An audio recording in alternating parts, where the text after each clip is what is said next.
हजारो गाड्यांचा ताफा घेऊन MIMचे प्रदेश अध्यक्ष इम्तियाज जलील हे मुंबईच्या दिशेने निघालेले आहेत। आपण जर पाठीमागा हा माहोल बघितला तर अगदी 5 ते 10 किलोमीटरपर्यंत सगळीकडे गाड्या दिसत आहेत, ज्यावरती तिरंगे झेंडे लावण्यात आलेले आहेत। तिरंगे झेंडे हातात घेऊन हे सगळे लोक मुंबईच्या दिशेने निघालेले आहेत। इम्तियाज जलील हे मुख्यमंत्र्यांना संविधान भेट देणार आहेत आणि त्यासाठीही तिरंगा संविधान रॅली निघालेली आहे आणि दुपारपर्यंत ही रॅली मुंबईमध्ये पोहोचणार आहे। स्वतः आपल्याबरोबर इम्तियाज जलील आहेत। सर, काय सांगाल तुम्ही? एक मोठा माहोल घेऊन तुम्ही मुंबईच्या दिशेने निघालात। सर्वप्रथम मी MIMच्या महाराष्ट्राचा अध्यक्ष नात्याने इथे आलेलो नाही आहे। महाराष्ट्रामध्ये जे मागच्या काही महिन्यापासून जे आपण वातावरण बघत आहे आणि सरकारने ज्या प्रकारचे मनोवृत्तींना जे प्रोत्साहन देत आहे, ज्या प्रकारच्या जाती धर्मामध्ये तेढ निर्माण करण्याचं काम सुरू आहे, मग सरकारला आम्ही हे सांगण्यासाठी की या राज्यामध्ये या देशामध्ये काही कायदे आहे, काही कानून आहे, संविधान आहे, त्याप्रमाणे देश चालणार आहे।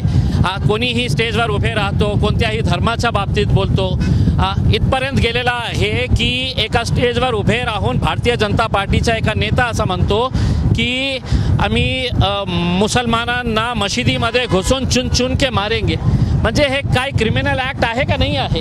म्हणजे याच्या बाबतीत काही कारवाई व्हायला पाहिजे का नाही व्हायला पाहिजे? काही होत नाही। मग अनेक निवेदनं देऊन अनेक आम्ही आंदोलनं केल्यानंतर काहीही सरकारने आपले डोळे बंद केलेले आहे, आपल्या कानावर हात ठेवलेले आहे, काही बोलायला तयार नाही आहे। मग अशा परिस्थितीमध्ये सरकारला संविधानाची प्रत भेट देण्यासाठी आम्ही चाललेलो आहे की बाबा देश सरकार संविधानाने चालेल, गुंडागर्दीप्रमाणे चालणार नाही। या देशामध्ये मलाही राहण्याचा तितकाच अधिकार आहे आणि एकमेकांच्या जातीच्या धर्माच्या महापुरुषांच्या नावावर कोणीही अशा प्रकारच्या घाणेरड्या वक्तव्य करू नये। एक कायदा महाराष्ट्रामध्ये करण्याची आवश्यकता आहे, देशामध्ये करण्याची आवश्यकता आहे, म्हणून आम्ही याचीही मागणी करण्यासाठी तिथे चाललेलो आहोत। यातला सर्वात महत्त्वाचा मुद्दा म्हणजे रामगिरी महाराजांनी वक्तव्य केलं आणि त्यानंतर नितेश राणे वक्तव्य करत आहेत, मात्र मुख्यमंत्री रामगिरी महाराजांच्या केसालाही धक्का लागणार नाही असं स्पष्ट सांगून गेलं। काय आहे याच्यातून आम्ही पहिलेही सांगितलं होतं की ज्या दिवशी या रामगिरीने अशा प्रकारचं वक्तव्य केलं होतं त्याच दिवशी मी एक स्टेटमेंट केलं होतं की यांनी ते स्वतःहून बोलले नाही, त्यांना सरकारने बोलायला भाग पाडले आणि त्याच दिवशी मुख्यमंत्री येऊन मी जे बोललो होतो ते सिद्धही केलं की त्यांनी सांगितलं त्याच्या समोरच की तुमच्या केशालाही आम्ही हात लावू देणार नाही। म्हणजे याचा अर्थ हे आहे की ज्यांना जे बोलायचे आहे तो दुसऱ्याच्या धर्माच्या बाबतीत प्रेषित मोहम्मद प्रॉफिट मोहम्मद आमच्यासाठी काय आहे, हे जे लोक आहे हे माझ्या बोलण्यावरून आलेले नाही आहे, ज्यांच्यामध्येही रोष आहे की अशा प्रकारचे कोणीही काहीही बोलू लागला आणि कोणीही त्याच्यावर कारवाई करण्यास तयार नाही आहे। मग कायदा आहे का नाही आहे? का तुमचा असाच गुंडाराज सुरू राहणार आहे करके? एवढा सगळा तुम्ही माहोल घेऊन निघालात। आता सध्या समृद्धी महामार्ग पूर्णतः जाम झालेला आहे, मुंबईची परिस्थिती वेगळी असणार नाही। मी काय म्हटलं होतं पहिल्यांदा की महाराष्ट्राने इतकी मोठी रॅली कधी बघितलं नसेल। आज मी प्रामाणिकपणे सांगतो, जेव्हा आम्ही नाशिक क्रॉस करेल तर देशामध्ये इतकी मोठी रॅली कुठेही झाली नसेल, इतके गाड्या आम्हाला जॉईन करणार आहे। हे तर आता आम्ही औरंगाबादपासून निघाले तर तुम्ही बघा की तुमचा कॅमेरा शूट करू शकतं का? शक्यच नाही आहे की एंड पॉईंट कुठे आहे करके। 10 किलोमीटरपेक्षा जास्त गाड्या आहे। माझी शेवटची जी गाडी आहे ते कुठे आहे? ते 14 किलोमीटरपासून आता आहे।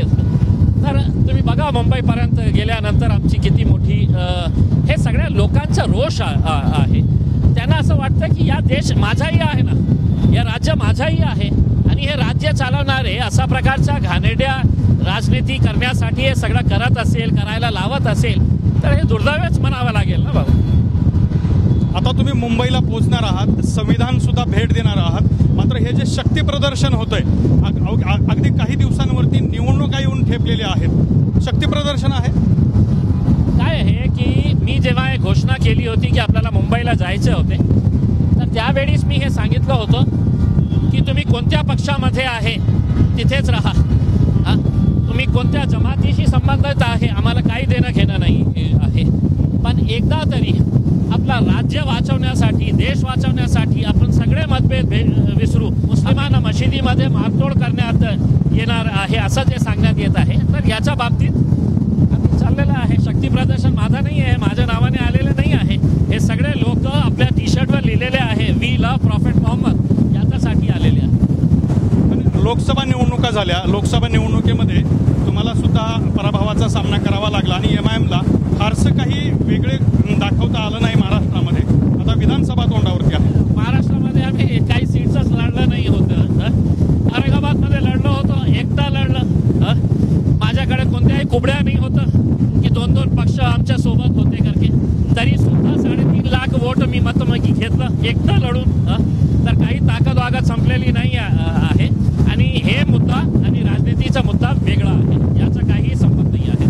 पण तुम्ही पाठीमागे महाविकास आघाडीला सुद्धा आघाडी करण्यासंदर्भात किंवा आघाडीमध्ये MIMला घेण्यासंदर्भात सुद्धा तुम्ही प्रयत्न सुरू केले होते. काय आहे की पण त्यांची इच्छा वाटत नाही. आम्ही सगळं काही केलं, त्यांना असं वाटत असेल की बाबा आमच्यामध्ये काही ताकद नाही आहे, तर ठीक आहे राहू द्या, त्यांना लढू द्या, आम्ही एकटा लढू. तिसरी आघाडी नव्यानं स्थापन झाली आहे बच्चू कडू, संभाजी राजांनी तर ते म्हणाले की आम्ही इम्तियाज जलील यांना तिसरी आघाडीत घेणार नाही. काय आहे की मी त्यांना चॅलेंज करतो ना की तुम्हाला आमच्यामध्ये काय दोष दिसला, कोणत्या जातीचा मुद्दा मागच्या 10 वर्षामध्ये इम्तियाज जलील किंवा ओवैसी साहेबांनी अनेक सभा घेतलेल्या आहे, एक मुद्दा दाखवा, राजनीती सोडेल मी. पण हे लोकांची मानसिकता अशी झालेली आहे जशा प्रकारची दुसऱ्या पक्षांची झालेली आहे. सगळ्यांना घ्यायला तयार आहे, त्यांना राहणे दिसलं नाही का कधी. इम्तियाज जलीलमध्ये सगळं वाईट गुण म्हणजे इम्तियाज जलीलमध्ये, MIMमध्ये मत त्यांना पाहिजे. आता घेऊन बघा किती मत मिळते तुम्हाला, दाखवतो मी. आता संविधान तुम्ही मुख्यमंत्र्याला द्याल, ते स्वीकारतील नाही स्वीकारतील हा भाग वेगळा. ते सिद्ध करणार की आमचा गुंडा राज आम्ही असाच चालू ठेवणार आहे. आम्ही पोलिसांचे हात बांधलेले आहे, आम्ही जे आम्हाला करायचे आहे तेच करणार आहे. लोकशाही आहे. असता कधी कधी असं गुंड प्रवृत्तीचे लोकही सत्तेमध्ये येतात. आले बघा तुम्ही.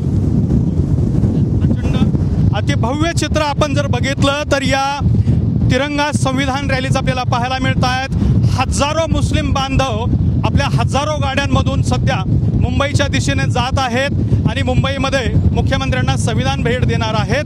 पुन्हा एकदा एक शेवटचा प्रश्न इम्तियाज जलील यांना आपण विचारूया. जेव्हा नितेश राणे म्हणाले की मशिदीत घुसून मारू, हे वाक्य ऐकल्यावर कसं वाटतं? काय आहे की मला हे प्रश्न विचारण्यासाठी महाराष्ट्राचे गृहमंत्रीने याचं उत्तर द्यायला पाहिजे होतं.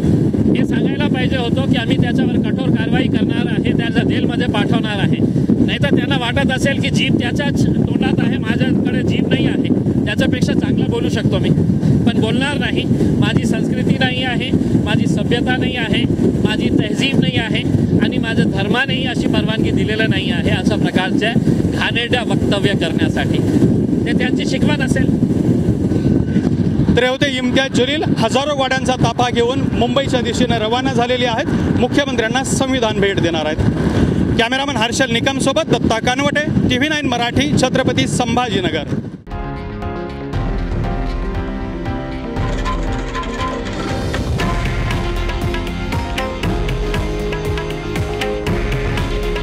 हे आहे देशातील नंबर 1 न्यूज नेटवर्क आणि आपण पाहत आहात TV9 मराठी. काळजी तुमची, हित महाराष्ट्राचं.